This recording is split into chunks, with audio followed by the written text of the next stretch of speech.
ladies and gentlemen.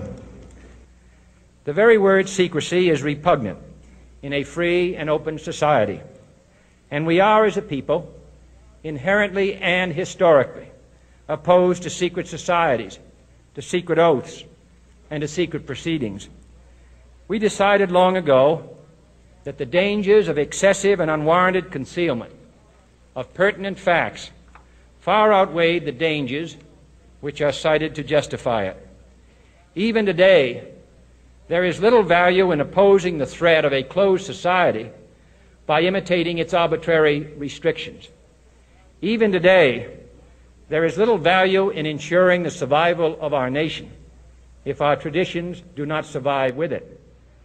And there is very grave danger that an announced need for increased security will be seized upon by those anxious to expand its meaning to the very limits of official censorship and concealment.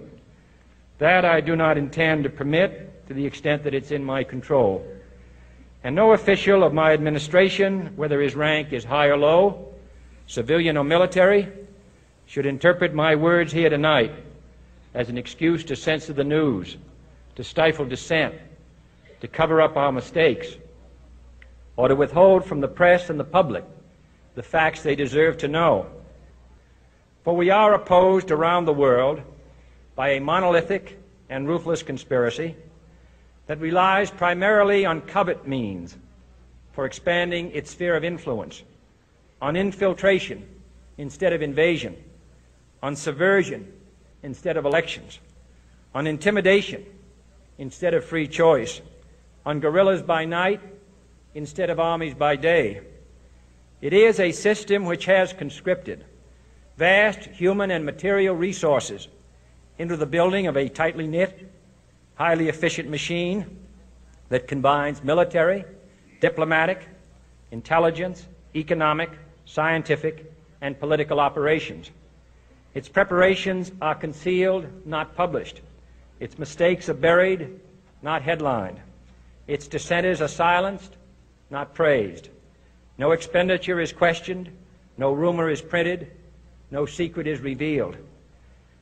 No president should fear public scrutiny of his program, for from that scrutiny comes understanding, and from that understanding comes support or opposition, and both are necessary. I am not asking your newspapers to support an administration, but I am asking your help in the tremendous task of informing and alerting the American people. For I have complete confidence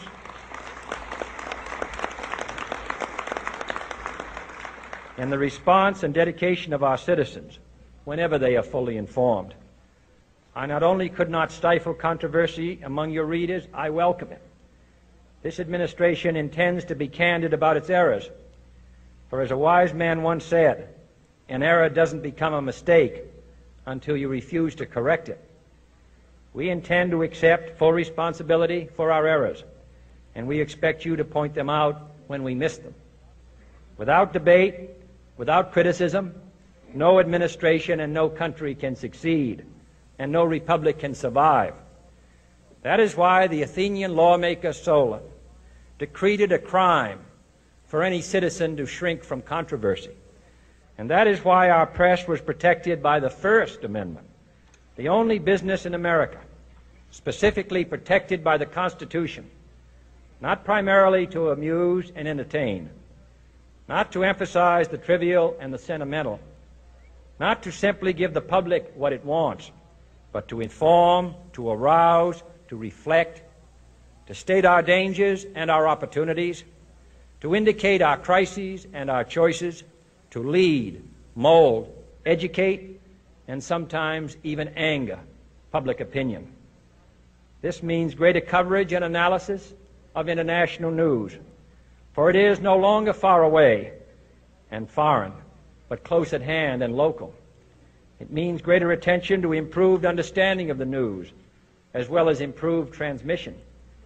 And it means, finally, that government at all levels must meet its obligation to provide you with the fullest possible information outside the narrowest limits of national security.